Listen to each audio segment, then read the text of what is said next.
There's a version of you that thinks faster, remembers more, and handles complexity without flinching. Most people assume they just weren't born with that version. Psychology disagrees. Because the research doesn't point to genetics. It points to habits. Small, daily, invisible habits that quietly erode the brain's ability to think until one day what used to feel sharp starts feeling slow. By the end of this video, you'll know exactly which 6 habits are doing the damage and why stopping them is the fastest upgrade you can make to your own mind.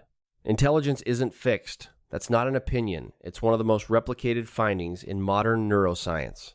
The brain is plastic. It rewires itself constantly based on what you repeatedly do, consume, and avoid.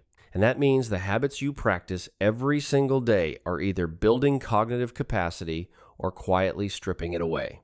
This isn't abstract. There are men sitting in the same job for 10 years wondering why nothing comes easily anymore. Men who used to feel sharp in their 20s but now struggle to hold a complex thought for more than a few seconds. Not because something broke, but because something accumulated.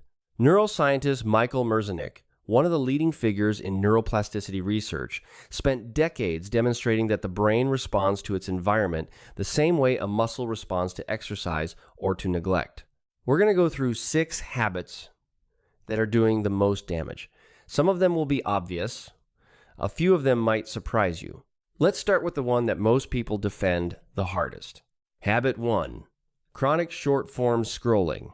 Here's what most people don't understand about scrolling. It's not just wasting time. It's actively training your brain to be worse at thinking. Every time you move from one 3-second clip to the next, your brain releases a small pulse of dopamine.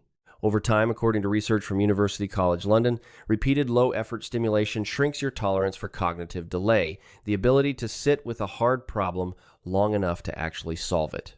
Your brain doesn't just get distracted. It starts to prefer distraction. Deep reading, sustained analysis, even a long conversation, these start to register as uncomfortable rather than engaging. The man who can no longer finish a book isn't lazy. His brain has been quietly recalibrated, rewarded so many times for fast stimulation that slow, meaningful thinking now feels like friction. But scrolling is just the surface. What's happening underneath it goes deeper. Habit 2. Consistently cutting sleep short. Sleep deprivation is one of the most socially acceptable forms of self-sabotage.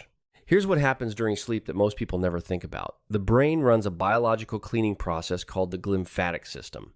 During deep sleep, cerebrospinal fluid flushes out metabolic waste, including amyloid beta, the protein linked to cognitive decline.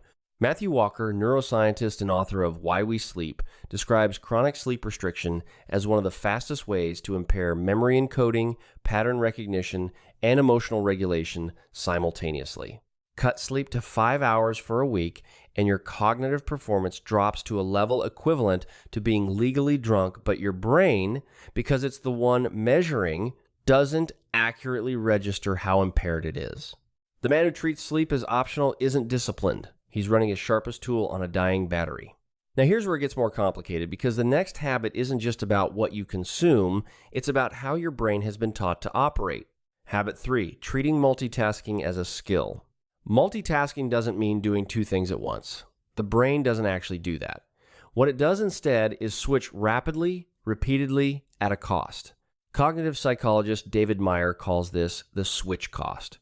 Every time the brain redirects attention from one task to another, there's a measurable residue left behind: incomplete processing, fragmented context, errors that compound. Stanford researchers found that heavy multitaskers were actually worse at filtering irrelevant information than people who rarely multitask. The habit doesn't sharpen attention. It degrades the filtering system that makes focus possible in the first place. What makes this complicated is that multitasking feels productive. The constant movement creates a sense of momentum, but what it's actually creating is a brain that's become uncomfortable with stillness, and stillness is where every meaningful cognitive breakthrough happens. And this next one, most people who care about intelligence get this one completely wrong. Habit 4, consuming information without processing it. There's a version of intellectual life that looks sharp from the outside, podcasts on every commute, articles bookmarked, documentaries queued, but leaves the brain no smarter than before. Psychologist Robert Bjork of UCLA has spent decades studying what he calls desirable difficulty. The principle that learning only sticks when the brain is forced to retrieve, apply, and struggle with information. Passive consumption, no matter how high the quality, largely bypasses this process. The information passes through attention without ever being encoded into long-term memory. The habit of constant input without output, without writing, discussing, teaching, or applying, trains the brain to be a spectator of ideas rather than a processor of them. Intelligence isn't built by exposure, it's built by engagement. If you're the kind of person who actually thinks about what's going on inside their own mind, really thinks about it, not just what to do, but why it keeps happening and you're still here, that tells me something about you. It would mean a lot if you hit subscribe. We put out videos like this every week. Real psychology, explained in a way that actually makes sense for real people. Habit 5, chronic low-grade dehydration.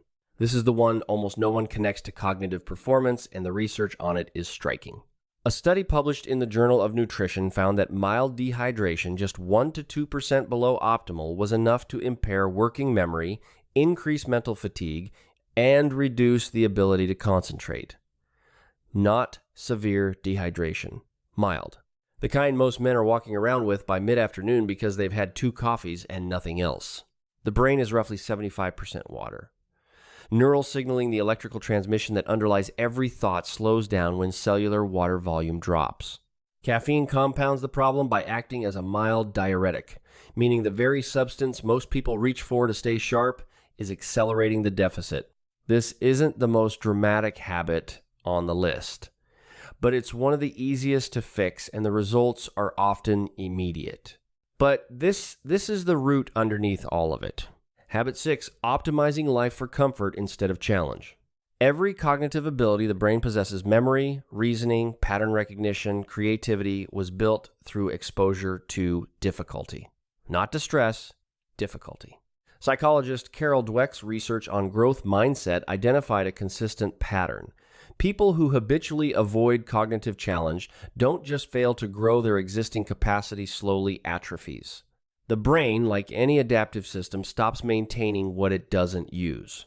Avoid hard conversations long enough and articulation suffers. Stop reading dense material and reading speed drops. Choose the easy explanation every time and the tolerance for ambiguity narrows. Modern life has become extraordinarily efficient at removing friction. GPS means you never have to hold a mental map. Autocomplete means you never have to finish a sentence. Recommendations mean you never have to choose. Every convenience quietly removes a small cognitive task, and over years, those removals accumulate. The man who has lived entirely inside his comfort zone for a decade isn't relaxed. He's diminished, and most of the time, he can feel it, he just doesn't know why. So the next time your mind feels slower than it should when the word doesn't come, or the thought slips before you can catch it, or focus breaks, after 30 seconds, you know what you're actually looking at. You're looking at a brain that has been shaped by its environment, by the feeds it was fed, by the sleep it was denied, by the challenges it was never given the chance to meet. The brain that brought you this far hasn't given up on you. It's waiting for different inputs. None of these habits are permanent. Every single one of them responds to change, sometimes faster than you'd expect, because the brain is always plastic, always listening, always updating based on what you do next.